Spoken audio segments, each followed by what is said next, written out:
ម៉ាស៊ីនអ៊ុតមាត់ថង់3ប្រភេទចាបង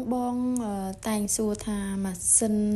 អ៊ុតមាត់ថង់នៅខាងផ្សារភ្នំពេញហ្នឹងមានម៉ូដអីខ្លះអញ្ចឹងឥឡូវ admin សូមបង្ហាញទី1គឺម៉ាស៊ីនអ៊ុតមាត់ថង់លេខ200ចាជ័រគឺថង់សម្រាប់មកទឹកកន្លះចុះក្រមកទឹកកន្លះមកទឹកអីហ្នឹងគឺអ៊ុតបានហើយមិនថាថង់ប្រភេទណាគឺអ៊ុតបានទាំងអស់ថង់ក្រាស់ស្ដើងអីគឺអ៊ុតបានចាស័ក្តិសមជាមួយនឹងបងលក្ខណៈប្រើប្រាស់ចាលក្ខណៈគ្រួសារ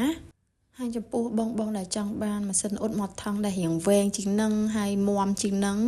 គឺអាចប្រើប្រាស់ម៉ាស៊ីនអ៊ុតមាត់ថង់លេខ300មួយនេះបានចាអញ្ចឹងខ្ញុំសាកល្បងនៅក្នុងវីដេអូឲ្យមិនថាថង់ម៉ាស់ចាថង់អ៊ុត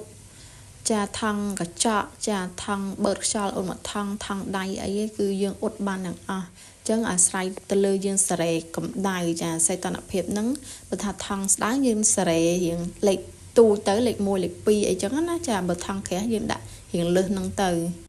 ចាសម្រាប់ម៉ាស៊ីននេះថង់ពីទឹកកន្លះចុះក្រោមពីទឹកកន្លះពីទឹកមកទឹកអីគឺអ៊ុតបានទាំងអស់ចាឥឡូវខ្ញុំសាកល្បងដាក់ទឹក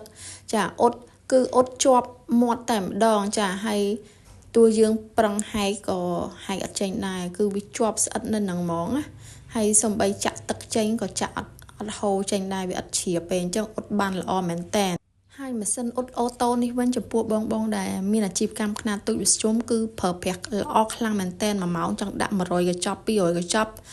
ក៏រត់រួចហើយចំណេញកម្លាំងពលកម្មហើយពេលវេលាច្រើនមែនតើបងណាគឺ